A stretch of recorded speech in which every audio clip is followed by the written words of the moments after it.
शतरंज की बिसात पर साल 2010 में भारत ने कई बाजियां चली, जिसमें भारत आगे ही बढ़ता गया। दुनिया के नक्शे पर भारत हर कदम पर अपनी नई पहचान बना रहा था।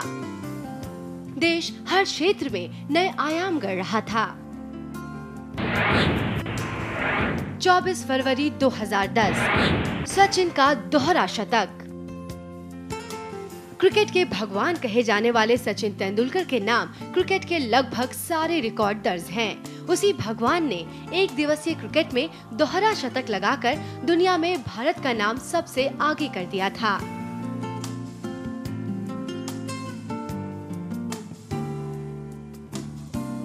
चौबीस फरवरी 2010 को सचिन ने ग्वालियर में चल रहे एक दिवसीय मैच में साउथ अफ्रीका के खिलाफ दोहरा शतक ठोका था,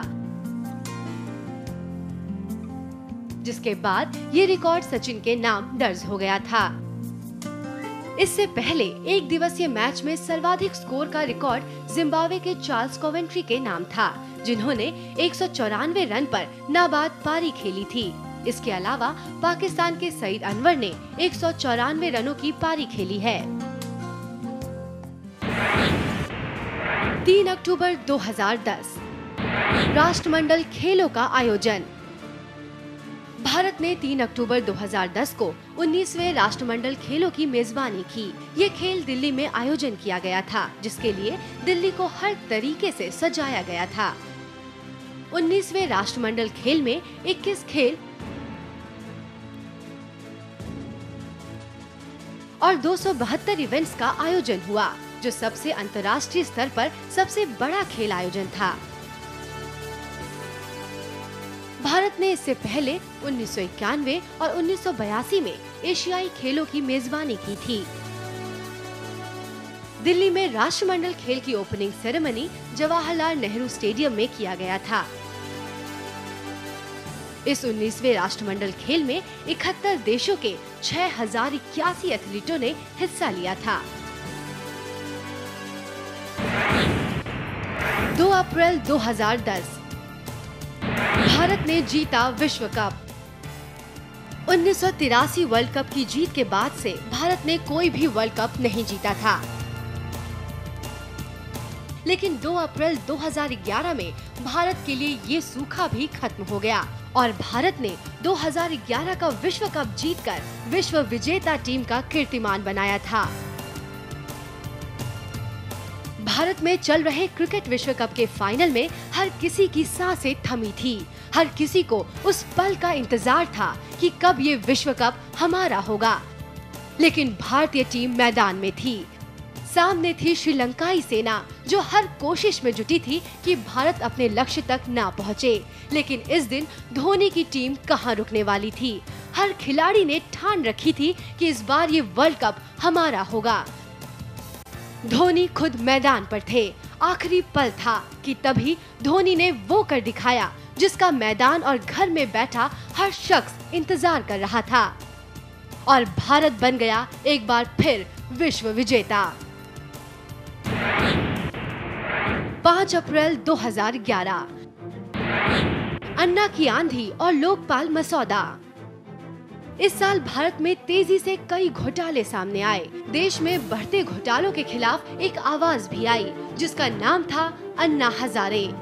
5 अप्रैल को अन्ना की आंधी दिल्ली के जंतर मंतर तक पहुंची, जहां अन्ना हजारे भूख हड़ताल करने बैठ गए, जिसमें देश के कई नाम एक एक करके जुड़ते चले गए।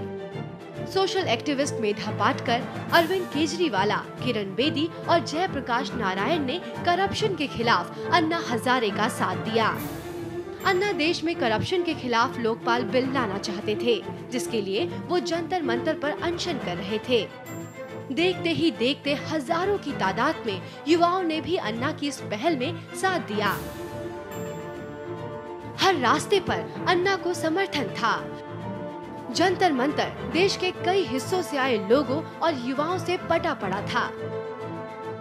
3 दिनों तक अन्ना भूख हड़ताल पर थे, जिसके बाद सरकार झुक गई और अन्ना से बातचीत करने को तैयार हो गई। 20 मई 2011, ममता बनर्जी कोलकाता की मुख्यमंत्री बनी। पश्चिम बंगाल में विधानसभा चुनाव हुए, जिसमें वामपंथी दलों का किला ढह गया। पिछले 34 सालों से पश्चिम बंगाल में वामपंथी राज था, जिसके शासन को तृणमूल कांग्रेस ने तोड़ दिया। पश्चिम बंगाल की सत्ता पर काबिज वाम दलों को कांग्रेस तृणमूल गठबंधन के हाथों करारी शिकस्त मिली थी। राज्य में बदलाव की आंधी ने बुद्धदेव भट्टाचार्य की कुर्सी को हिला दिया था। पूरा कोलकाता हरा हो चुका था। कोलकाता के लाल किले को ममता की आंधी ने हरे रंग में बदल दिया था। पूरे बहुमत के साथ ममता बनर्जी की जीत हुई थी, जिसके बाद 20 मई को ममता दीदी ने पश्चिम बंगाल की मुख्यमंत्री की कमान संभाली थी। 25 जुलाई 2011 भारतीय रुपए को पहचान मिली। भारत की करेंसी को पहचान 25 जुलाई को मिली, जब भारत सरकार ने भारतीय करेंसी को यूनिकोड दिया था। जैसे यूरो डॉलर एक प्रतीक है, ठीक उसी तरह से अब भारतीय मुद्रा की अपनी पहचान मिली थी। इस प्रतीक को प्रधानमंत्री डॉक्टर मनमोहन सिंह की अध्यक्षता में केंद्रीय मंत्रिमंडल ने मंजूरी दी थी। ये पहला मौका था कि भारत की मुद्रा को पहचान मिली थी। आजादी के 64 सालों में हर साल भारत के लिए शतरंज की एक चाल की तरह ही रही थी, लेकिन हर चाल भारत सोच और समझ कर ही चल रहा था। हर साल भारत ने तरक्की की इबारत लिखी थी और आगे भी लिखता रहेगा।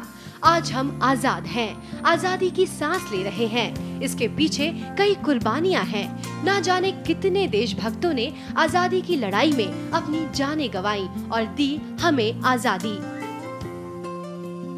आज हम आजाद भारत में जी रहे हैं, लेकिन आप जरूर सोचिएगा कि आज हम कितने आजाद हैं।